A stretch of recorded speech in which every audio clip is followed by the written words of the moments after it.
ازيكم عاملين ايه؟ يا رب دايما تكونوا بصحة وخير وسعادة. النهاردة هنعمل كوكيز محشي شوكولات بجد خطير، طعمه حلو قوي، مقرمش كده وسهل جدا وسريع جدا ومش بياخد وقت ولا في التحضير ولا كمان في الخبز. وبصوا بقى القرمشة حاجة كده خطيرة، الشوكولات كمان بتكون سايحة كده، بجد خطير. لازم بجد تجربوها، هيعجبكم جدا جدا. البسكوتية كده مقرمشة ومفرولة كده من جوه، طبقة الشوكولات كمان خطيرة سهلة قوي، وبجد لازم تجربوه لانه هيعجبكم جدا جدا جدا.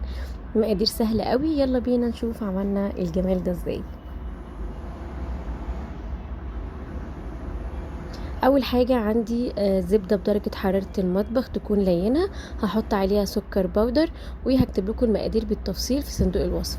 بعد كده هضربهم كويس قوي بالمضرب الكهربائي لغايه ما يبدا كده الخليط بتاعي ينعم تماما كده، والزبده تندمج مع السكر تماما، ويبدا لونهم يفتح كده وقوامهم يبقى ناعم. بعد كده هنزل عليهم ببياض بيضه، برضو بياض البيضه يكون بدرجه حراره المطبخ، ما تكونش ساقعه. وهضربهم تاني بالمضرب الكهربائي لغايه برضو ما يندمج كل المكونات مع بعض، ويبدا الخليط كده يبقى كريمي جدا، لونه فاتح، ويبقى كده كله مندمج مع بعض. هقلب كويس قوي بقى بالسباتولا، وبعد كده هنزل عليهم بقى بقية المكونات. عندي اول حاجة هحط رشة ملح صغيرة جدا ورشة فانيليا، وهقلبهم كويس تاني مع بعض. وبعد كده هنبدأ نحضر بقى في المكونات الجافة. هركنهم على جنب، وعندي هنا كوباية من الدقيق، عليهم نص معلقة صغيرة من البيكنج باودر، وهبدأ انخلهم كويس قوي لغاية ما كل كمية الدقيق مع البيكنج باودر تندمج تماما مع بعض. واتنخلناهم خلاص كده، هجيب بقى المكونات السايلة اللي هي الزبدة وبياض البيض والسكر، هبدأ انزل عليه الدقيق على دفعتين، وهقلب كويس كده بالاسباتولا لغاية ما الدقيق يختفي تماما عندي. العجينة دي مش بتبقى عجينة ناشفة، بتبقى عجينة سايلة شوية، ومش بنعجنها بايدينا خالص، احنا بنعجنها بالمعلقة زي ما انتوا شايفين كده لغاية ما اخلص كمية الدقيق. ما تزودوش دقيق تاني، لان البسكوت ده بيبقى مقرمش كده وطعم الزبدة فيه، فما بتعجنش، وما بنزودش دقيق. احنا هنحط كوباية الدقيق اللي عندنا، وهبدأ كده اقلبهم. بصوا القوام بيبقى عامل ازاي، قوامهم بيبقى سائل شوية، مش عجينة صلبة كده.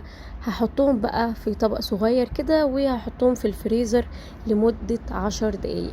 هيقعدوا ال10 دقايق العجينة، بصوا ما كانت سايلة كده هتبقى متماسكة جدا، ونشكلها بمنتهى السهولة. هغطيها الاول بالبلاستيك راب، وهحطها في الفريزر لمدة 10 دقايق. ده شكلها بقى بعد ما طلع كده من الفريزر بعد 10 دقايق، بصوا بقت متماسكة ازاي، ونقدر بقى نشكلها بمنتهى السهولة. عندي بقى صينية الفرن حط عليها ورق زبدة، وهبدأ بقى اكور كده الحجم اللي انتوا عايزينه، حجم وسط صغير كبير زي ما انتوا عايزين. الكمية دي بتعمل معايا كمية كويسة جدا، حجم وسط زي ما انتوا شايفين كده، الكورة بتبقى حجم وسط وبتعمل معايا كمية حلوة جدا. هكمل الكمية كلها كده، وهبعدهم شوية عن بعض عشان خاطر انا لسه هعمل فتحة في النص، فهتفرد البسكوتة كمان شوية.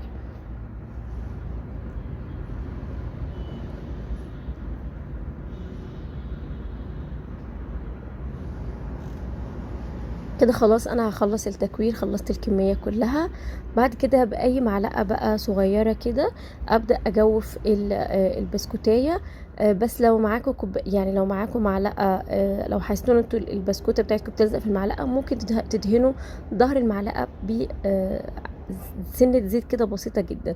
هبدأ كده اجوف البسكوت بتاعي زي ما انتوا شايفين كده، وهسخن الفرن على درجة حرارة 180. خلي بالكم البسكوت ده بيستوي بسرعة جدا، ف خلي بالكم جدا من الفرن، ان هو بيستوي بسرعه، مش بياخد اكتر من 10 دقايق، كمان مش بيكمل ال10 دقايق.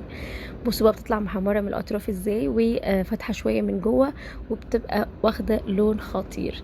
هتحطها على الشبكه، هسيبها تبرد تماما عشان الشوكليت ما تسحش. ودي بقى بديل النوتيلا اللي احنا عاملينه مع بعض في القناه، هحط لكم برده اللينك بتاعه في صندوق الوصف. الشوكليت دي عملنا منها حاجات كتيره جدا وحلوه قوي، في كل حاجه بنعملها حرفيا بتنفع مع كل حاجه بنعملها. هبدا كده احشي البسكوت بتاعي كده من النص، بنزل حوالي ربع معلقه صغيره قوي لان هي بتفرد كمان زي ما انتوا شايفين كده. هبدأ بقى احشي كل الكمية بتاعتي وهرفعها في التلاجة كمان 10 دقايق، وتقدموها بقى بألف هنا وشفا. بتبقى خطيرة البسكوتية كده، بتبقى مقرمشة والشوكليت كده بتبقى سايحة، بتطلع بجد خطيرة. مترموش البسكوت قوي زي اول واحدة ما انا عملتها كده، لأ، حطوا بس حوالي ربع معلقة صغيرة قوي لان الشوكليت بتفرد معايا، تطلع بجد خطيرة وهم جدا. لازم بجد تجربوها، هتعجبكم جدا جدا جدا. انا كده خلاص خلصت الكمية بتاعتي، هرفعهم في التلاجة لمدة كمان 10 دقايق.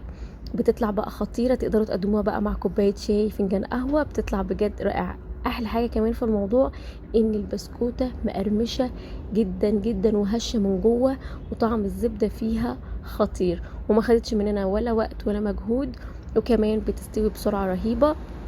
وبصوا بقى القرمشة، مش قادرة اوصف لكم بقى القرمشة خطيرة ازاي.